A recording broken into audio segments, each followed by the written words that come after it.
Relax, the keyboard is off and the press box is closed, but the mic is just getting warmed up. Welcome to the Hockey Writers Ink, the show where the writer is fresh off the presses and the ink is not dry. Join your host, Lance Green, the guardian of the blue paint turned writer, and co-host SteelFlyers, as we bring you all the latest on the Philadelphia Flyers.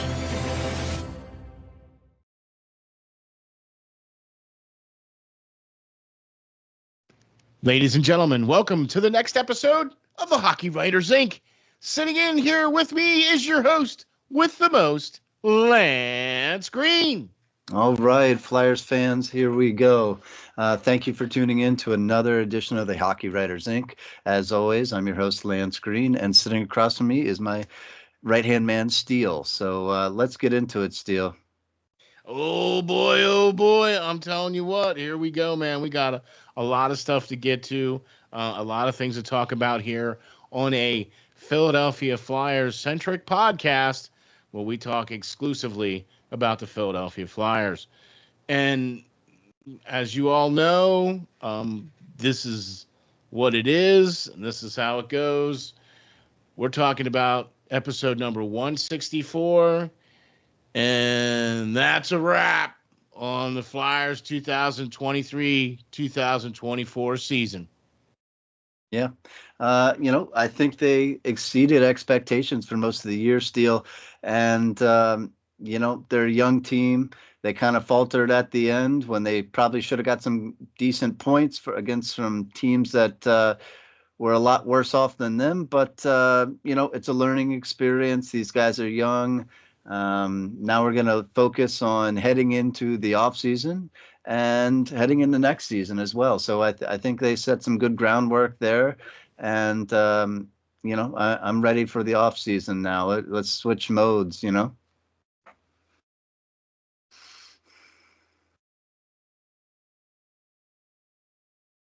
Exactly. And that's what I think would be a great idea to do, would be to talk about just that, the off season, what's coming up, what's coming forward, and what this team, what the fans could expect from this team moving forward, and how this team is going to handle things. You know what I mean? And I think there's a lot of things that we need to get into here as well. First of all, let's start off by saying a huge thank you to Spreaker for getting us to all the podcasting platforms. All you have to do is go to your favorite podcasting platform, from Spotify to iHeart to Amazon to, you name it. We're out there on every single one. Just go to your favorite platform, type in Hockey Writers Inc. We come up, give us a 5-star rating. We'd really appreciate that. That helps us to get recognized, and that helps us to get on your feeds as well, too. So we'd really appreciate that. And so big thanks to Spreaker for getting us out there.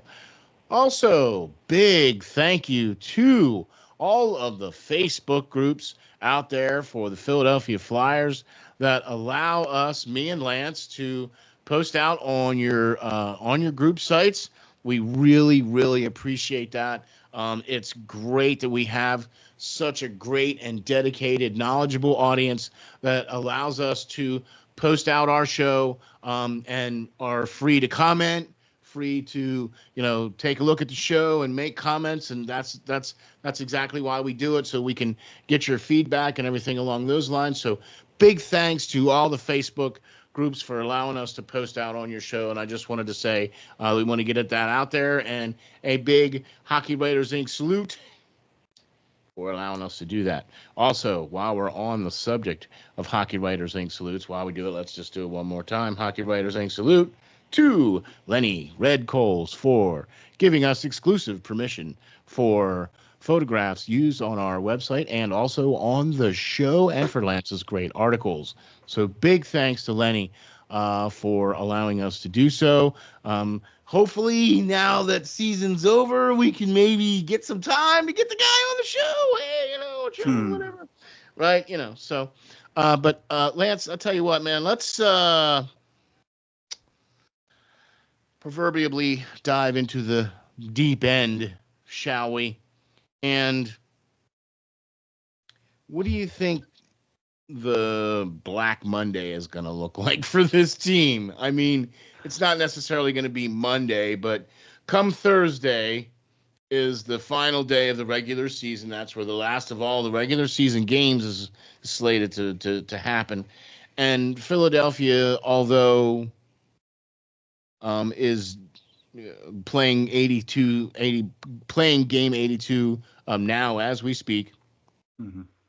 You know what I mean? So what's Philadelphia's Black Thursday look like, or Friday, or whatever? You know what I mean?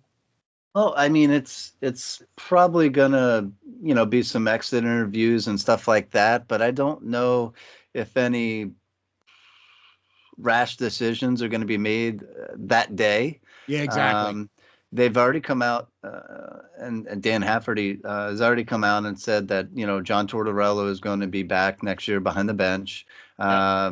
With so many NHL coaches being fired within, this calendar year or this season's year time span,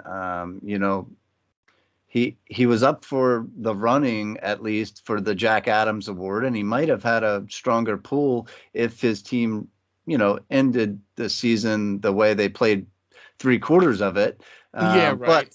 And didn't fall apart at the end there. But Yeah.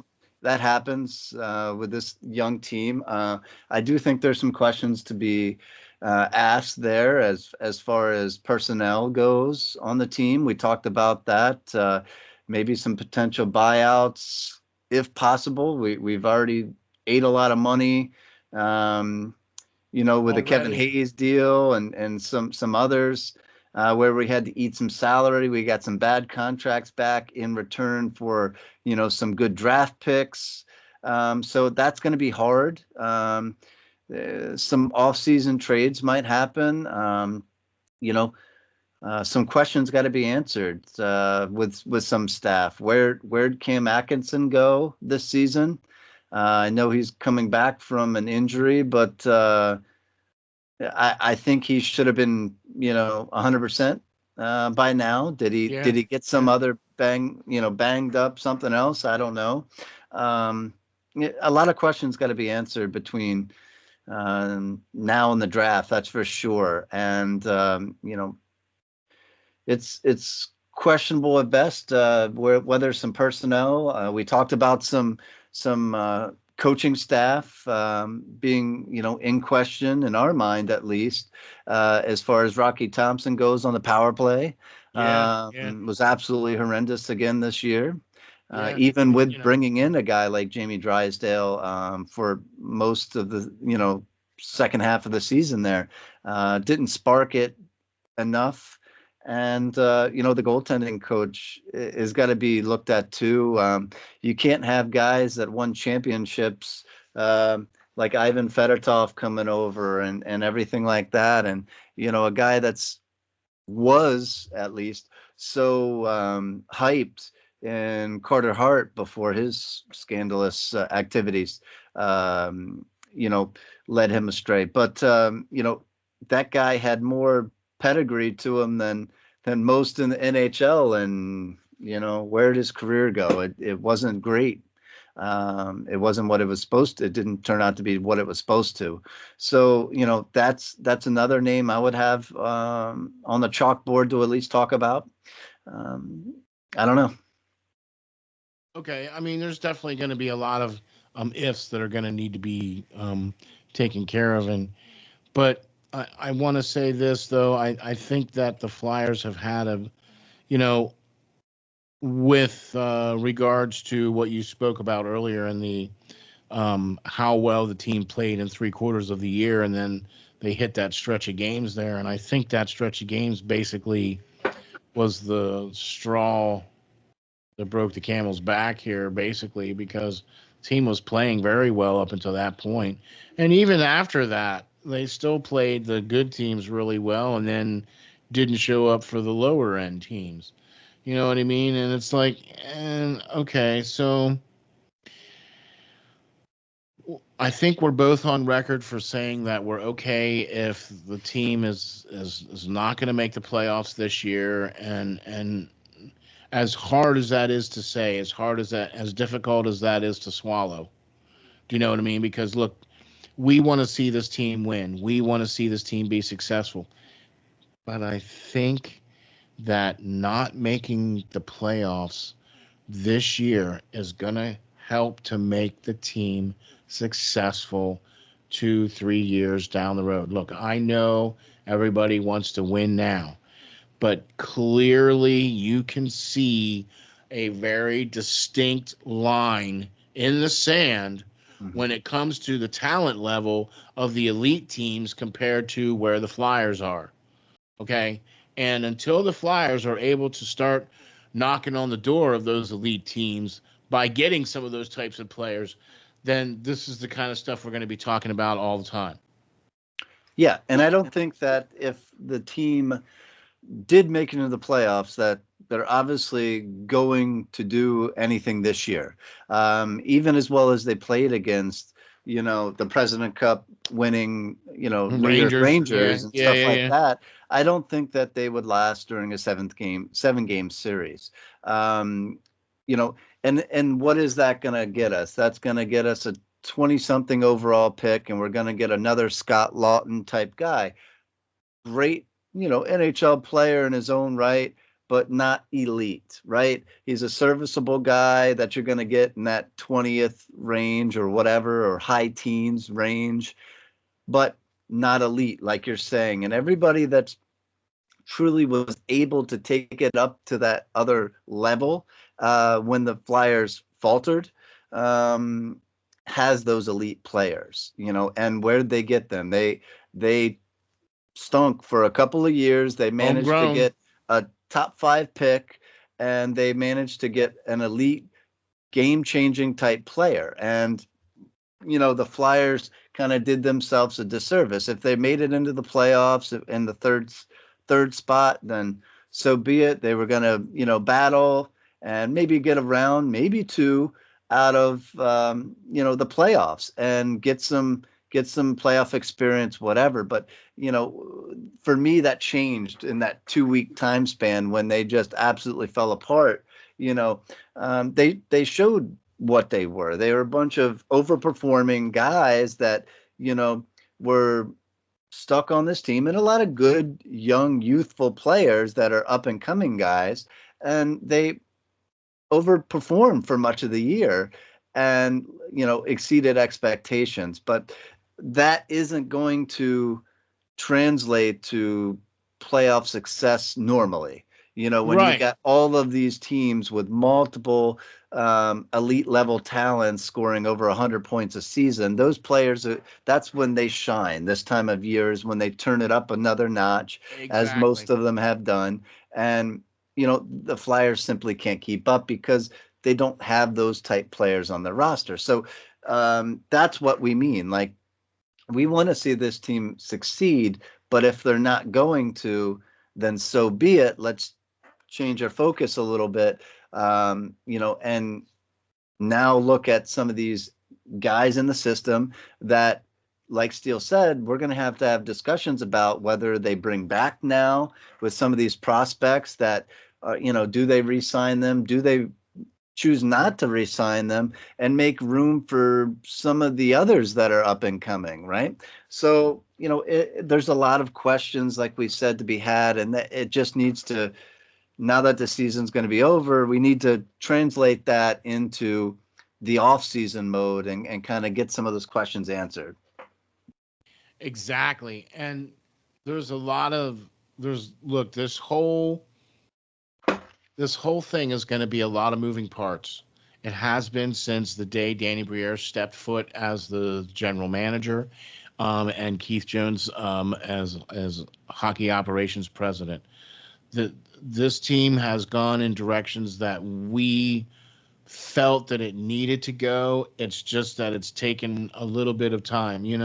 We keep going back to this. Rome wasn't built in a day and all other stuff, but it holds a lot of salt to what we're talking about here and to what's going on with this team, which is why we're really excited and we were really like, all right, this team did really well. I can't believe we were in third place for over 110 consecutive days, and then suddenly the tires fell off, and you're like, oh man, what? But you have to take some of that with a grain of salt and go, well, gosh, They overachieved. They never even were expected to make it this far. The fact that they were even remotely in the conversation, even for a little minute, you know what I mean? Look, because of the drastic level of what you talked about, there's no Kucherovs, there's no McDavids, there's no Dreisaitl's, there's no Hymans, there's none of those types of players on this team, right? And until they can get to that level where they have those types of players on this team, you know what I mean? I believe that what they've done so far with the Mitchkoffs and the Bonks and some of the players that they've drafted with Danny Bri-era. I'm not talking about any of the Chuck Fletcher draft selections. I'm just talking about the Danny Bri-era selections. And then he's going to have a draft this year with a lot of capital and some wiggle room. Multiple first, yeah. And I'm excited about what we're going to see from this man as far as what's going to happen in a couple of major weeks here with the draft. You know what I mean? There's a select group of players that I think would be, I mean, there's already been some players signed. Right, because we're now coming to the end of the NCAA seasons. We're coming, where some of the other lower leagues are getting into their playoffs and end of the year tournaments and things of that nature. So some teams have already signed some players, right? Yeah. I like, the Flyers kind of did their work early. If you think about it, they brought over Ivan Fedotov, who they've been trying to bring over for a long time. Finally, finally. But the Swedish signing of Oscar Eklund, he had 17 goals, I think, in the SHL this year. He's a big winger with speed, breakaway type speed. So that's interesting. But a lot of these teams, like Steel was saying, Columbus brought in, guys that they already drafted or signed, Gavin Brindley and Luca Del Bellezzo. Montreal brought in Lane Hudson, who they previously drafted. The Ducks, of course, signed Cutter Gauthier after he lost in the finals, in the NCAA finals. Carolina brought in Bradley Nadeau and Jackson Blake from North Dakota. The Sharks signed Colin Graff, who was an outstanding undrafted free agent that we talked about before. Blackhawks brought in Frank Nazir. And, the list goes on as, the season comes to a close here. What I would wanted to see, though, is the Flyers bringing in Rizzo, okay? Why national champion, two-time now national champion, right? And he has a BCHL championship as well under his belt. So this guy is a winner. For much of the season for the University of Denver, he led the NCAA in scoring. He dropped off for a little bit there, but he still managed 44 points in 30 games, which is not too shabby, and a plus 24 on this season. So, this kid, in my mind, is a center, needs to be brought in, needs to be signed. Carolina had trouble signing him. That's why they kind of dealt him. I don't know what he's waiting on. What else does he have to prove at the collegiate level? I don't know.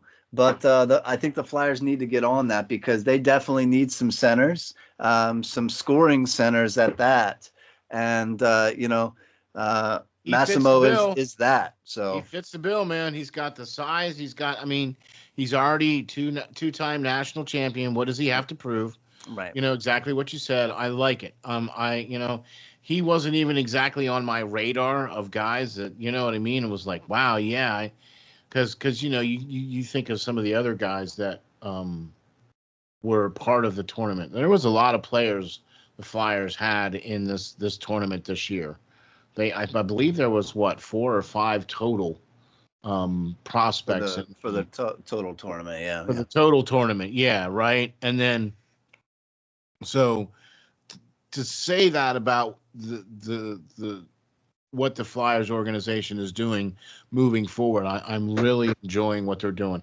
I like the players that they've brought in, but like you said, Lance, they need to keep doing some more of that work and bringing in, Rizzo and some of the other guys, Yeah, they did bring in some other names would be nice to see come in. I mean, Flyers fans are definitely anxious for some of these bigger name prospects that we have here that have been playing well in other leagues. They did bring in Hunter McDonald, right, a 2022 sixth round pick, who is a 6'4", 200+ pound defenseman, kind of defensive defenseman. He's been playing with the Phantoms for a tryout period of time. They just inked him to a 2-year deal, I believe, after playing this season with Northeastern University. So not really a big point getter, but a big stay-at-home defenseman that has some physicality to his game. He's 21 years old, so some good size there. So we'll see how he continues to progress. Not a step right into the NHL guy like I think Rizzo would be capable of doing. Agreed. At least for this game tonight would be nice. But I'm sure they're celebrating that win in Denver still. So who knows? How fast he would be willing to get on a plane and come to Philadelphia to play one game. So, teach their own, but that's some things that they need to work on this offseason for sure. Like we continue to talk about. No, I agree with you 100%. And I think that some of those players coming into Philadelphia would be another step in the right direction, at least getting them in the building, at least getting them under contract, getting them, you know what I mean? That kind of thing. So yeah, I'm all for that. I'm all for bringing in these guys because when you break it all down, this is the talent that's coming into Philadelphia. This is the next crop. This is what we're talking about. That this is the Rome being rebuilt here with these players coming in here to fill in these gaps. Look, he might not be the guy that you hang from the side of the building in a banner, but you need some of those good depth scoring centers. You need some of those good stay-at-home defensive defensemen, because if you don't have those kind of players on your team, then this is what you get to deal with, right? And the higher in the draft that the Flyers get to pick, and see, this is what I wanted. This is why I touched on it a little earlier. The Flyers have some capital. They have a little bit of wiggle room. They have a little bit of space. They could potentially move up if they wanted to. If their guy was there, if they wanted to get a guy, like I know we were talking about Bonk's teammate, Sam Dickinson, but we both agree that he'll probably be long gone before the Flyers get a chance at him. You know what I mean? And we also think too that maybe Cole Eiserman, who we both think is a great addition to this edition, would probably be gone as well. Yes, but like you said, Steel, they do have the option to move up. They do have multiple first-round picks this year. So those guys should not necessarily be off the table. But guys, I would suggest they look more at where they are a guy that I think you like as well is Zeev Bunny from Denver. Yep. Great NHL defenseman. I think he's going to be here in the NHL sooner rather than later. He's got all the intangibles. A Berkeley Catton, big-time goal scorer for Spokane. 54 goals this year, 116 points.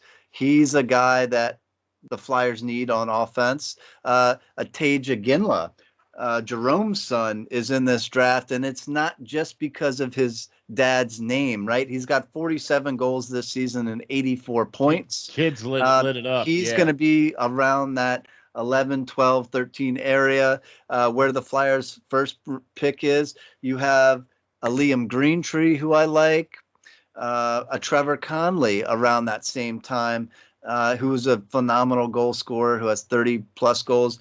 Both those, Greentree and Conley, have over 30 goals this past season as well. So there's definitely some names out there to be had. Another Michael Haig out there for Chicago Steel. They're all in that range where the Flyers' first pick is generally going to be. As we speak, the Flyers are losing 2-1 right now to Washington, so the season's all but over. It's a final. It's a final. Is it now? Yep, okay, final. So those are names that I would be looking at for that.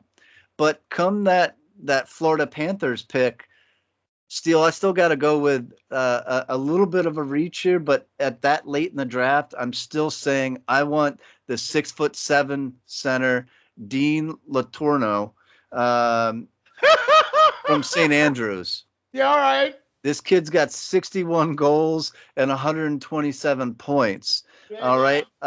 In U18's AAA. Yeah. Yes, please. A big time center who can move his feet, who can shield the puck, and nobody out on that ice is going to tell him where he can't go, because he's just going to body jokers like he did all this season and make them look like rag dolls to get to where he wants to go on the ice. This is a guy who I'm going to say, is very high second round draft grade within the first couple picks of the second round. But I'm taking him all day long as a scoring center with size. I mean, he's bigger than Lindros. Okay. Not saying that, he's the second coming of Lindros, but he's bigger than Lindros and has that scoring ability. I don't think we've had a center since maybe Jeff Carter with that kind of scoring ability, but nobody with that kind of size and can still move their feet, not slow, Jeff Carter was knuckle a pure dragger. Scorer. Jeff Carter was a pure scorer. I think he was more of a sniper than anything because, but he definitely was not a in your face, run you into the boards, drive through you type of player. So I don't even consider him to be that particular type of center. Lindros to me was the last elite center, power center that the Flyers have had. Definitely. Where he was able to take over a game. When he stepped out onto the ice, the other team their heads were tilting and they're cocking because, Lindros is on the ice. Yeah. Somebody had to be paying attention to where he was at all times. Okay? Until the Flyers get a player like that, as soon as they step out onto the ice, the other team is doing a double take and going, we got to make sure we're watching over player X or else. You know what I mean? And to get a particular type of player like that, because let's face it, Lindros his game was way ahead of his time. That's the kind of game that they're playing now. You look at the last cup-winning teams, and up and down the lineup, all through the center, are big guys that can score, that can hit, that can move their feet, that are not afraid to drop gloves. You know what I mean? You look at the Tampa Bays, you look at the Colorados, all the way up and down their lineups in the centers, man. All them guys all fit that bill. Yep. Yeah. So, I mean, that's why I say that's this kind of a sleeper pick there. People are only starting to realize and notice this guy, but I've been talking about him for months and been writing about him. He's somebody I would take with that second pick in the first round. And, if he takes a year or so to develop, so what? When he does, look out. I'm with you. Trust me when we tell you this, folks. We will have definitely a show dedicated to draft picks here for sure, because Lance will be doing mock drafts, I'm sure, here probably starting tomorrow, maybe. Yeah. If he hasn't already, you know what I mean. No, but we'll have some dedicated shows directly involving the draft, and we might even just be live for the first round of the draft, especially because for the Flyers picking where they're picking. So that might be something where we might be able to have a live show for you for that one. Yeah, I'll be looking for something like that from us, for sure. So, well, okay, it is official now, and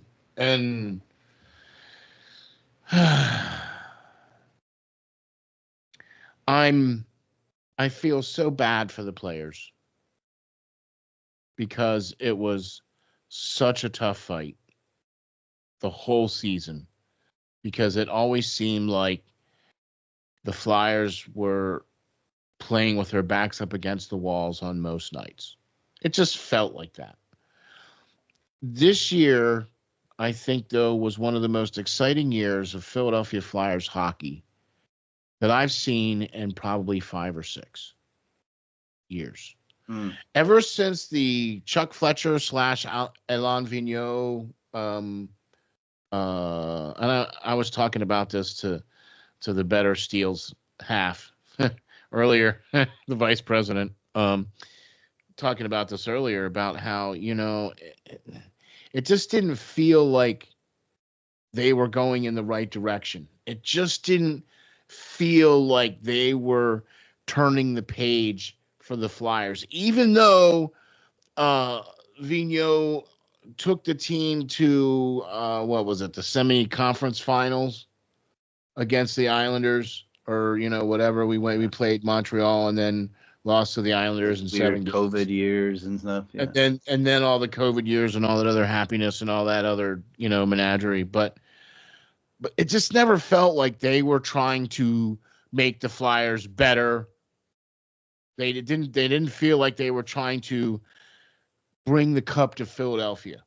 Well, I don't think that, to say that doesn't, they definitely were trying, but I don't think they were successful like at all. You know what I mean? I don't think they were successful in that way. They didn't make any huge moves to make me stand up and say, oh, wow.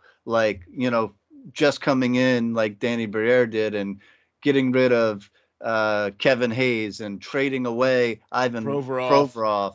And, bringing back a first round pick or, whatever, those cases for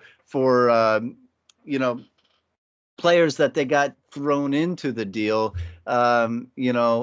in the Provorov deal. So, shipping out to Colorado. So, this is exciting. And, not to mention having to deal the Cutter Gauthier with all the backroom, stuff that came out after that deal, that they kept so secret for so long. And not that everybody knew, but then bringing in guys like Jamie Drysdale, who's a 21-year-old, former top 10 pick himself, and, a predominant right-hand first pairing defenseman, at least potential wise, is amazing, because how long have we been looking for that? So these moves, like I think you're getting at, is that kind of excitement that everybody was good for. Oh man, this guy means business coming into town and immediately making deals, getting them done, where Chuck Fletcher was, we were so used to hearing him after the trade deadlines or after the draft and saying, well, we tried to do some stuff, but it just didn't work out. Well, Danny Bri-era's getting it done. So you obviously weren't trying hard enough. Right. Sitting on your hands during, free agency is not going to get somebody to come knocking down your door. No. You have to actually make the calls instead of just relying on your app. Anyway. Right. But you get what I'm saying, though, right? It just feels like, I'm not trying to say that they weren't trying to win a Stanley Cup, because look, everybody's trying to win a Stanley Cup. Okay, that kind of is the unspoken thing. everybody's like, yeah, we're going to try to bring the cup to Philly and blah, blah, blah, blah, blah. And everybody says that. But, look, I need you to walk the walk. Okay? Don't just tell me you're going to do that. Show me. Pretend like we're from Missouri and show me.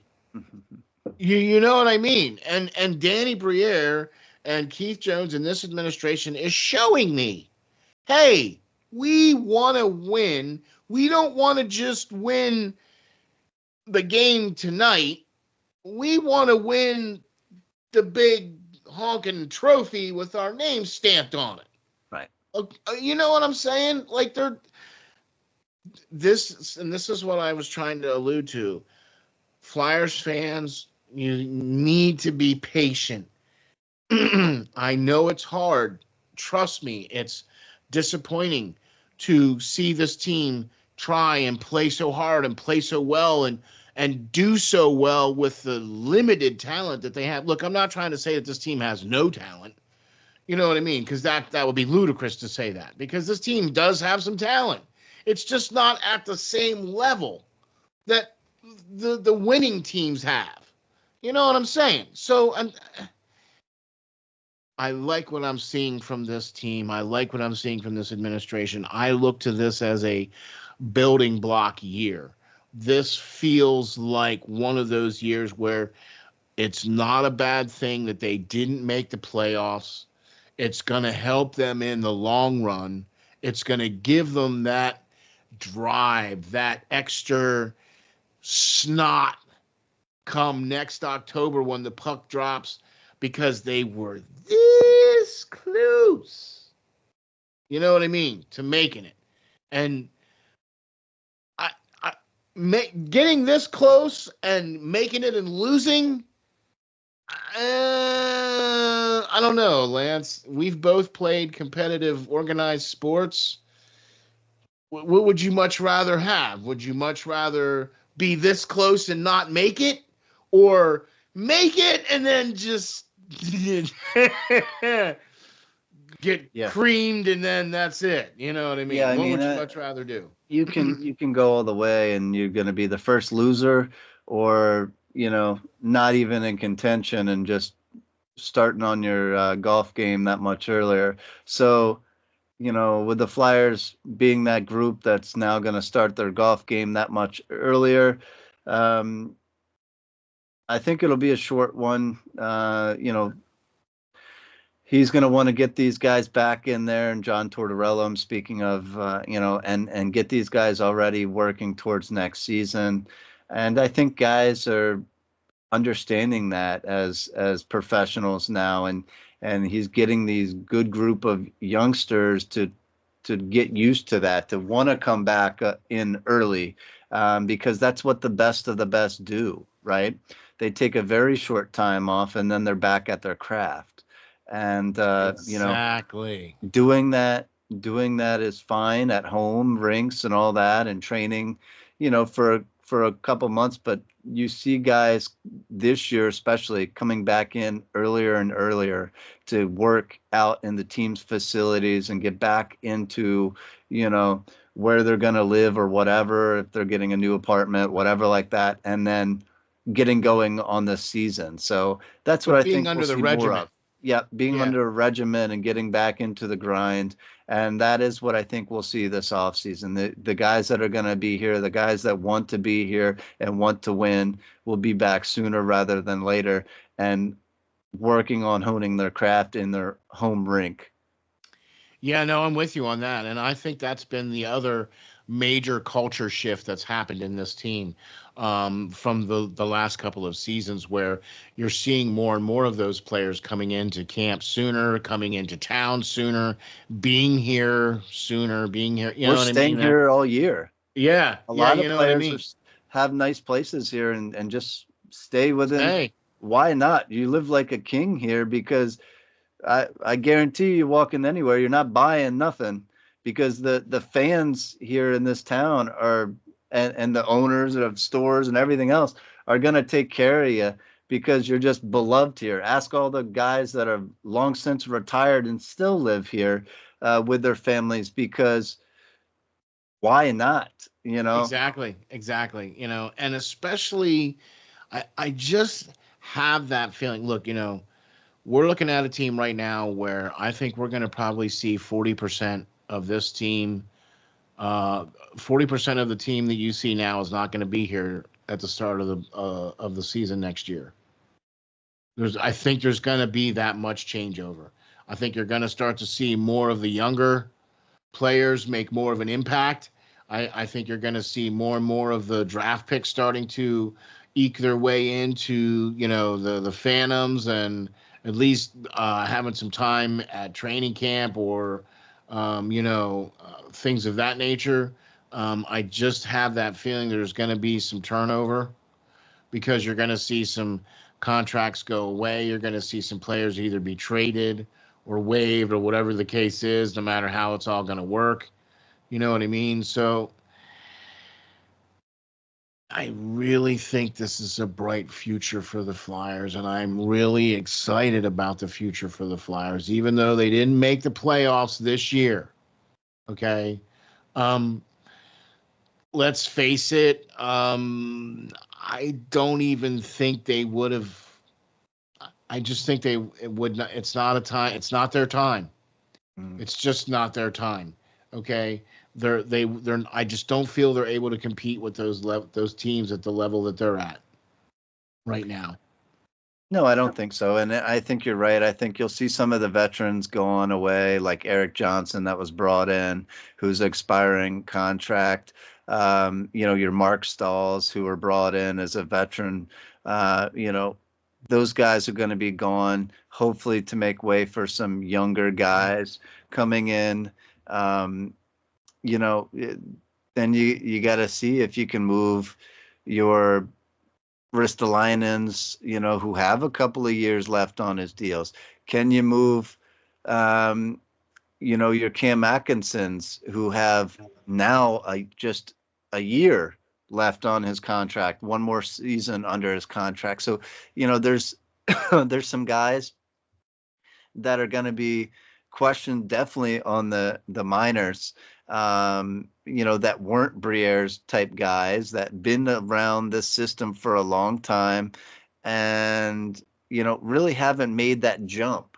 Your Tanner Lazinskis and such like that have kind of been hanging around, your Mason Millmans, that been kind of hanging around and playing a couple of seasons down here, but not really going on. Felix Sandstrom's another name, with all these goalies that are now signed.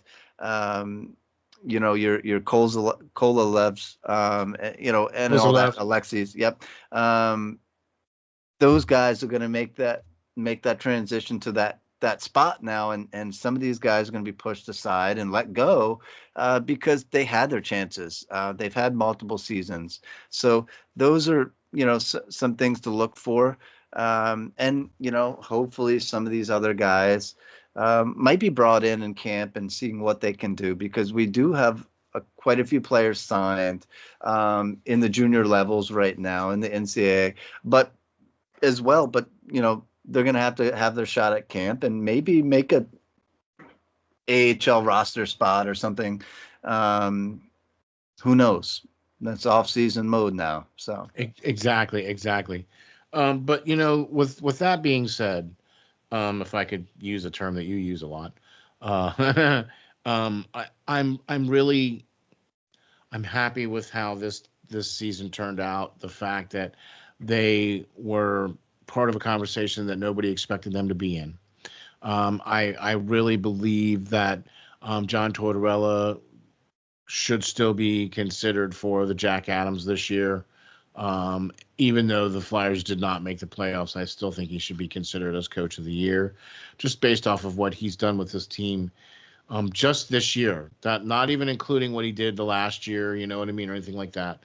I also feel too that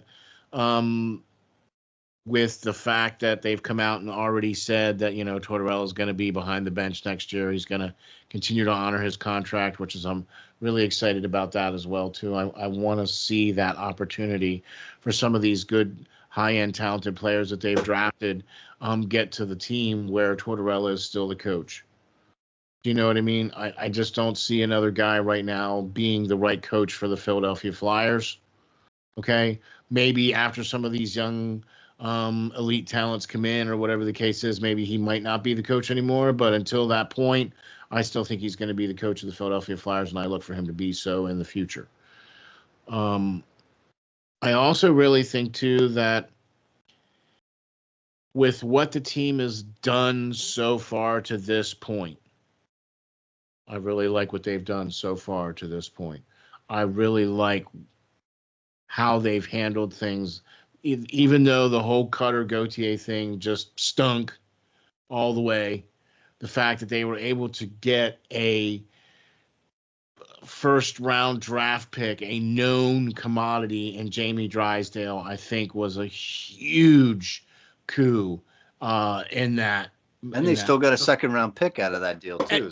And a second round pick that they're still going to get to play around with as well too. So, like I said, I'm very impressed with how this administration for the Flyers has moved forward, and I can't wait to see what they do in the draft, man. Like you pointed out to a little earlier, the moves that he's already made, I'm just excited to see what happens in the future and in the next couple of weeks. I can't wait to see what happens. Yeah, I mean, I think we'll leave it at that, Steel, with this episode, and it's a nice stopping point in transition to the off season now. So, this is my time of year when drafts come into play and everything, and it's new beginnings, right? New players coming into the fold and new hopes for the future. So, Exactly. With that, guys, appreciate you tuning in. Until next time. Sure, man. Yep, for sure. You working on now? I know we had some articles there, but are you going to give us an end of the season wrap up article, or are we going to go right into the off season mode? Yeah, it's still undecided in that sense. I got some notes for kind of both. We'll see how it all plays out.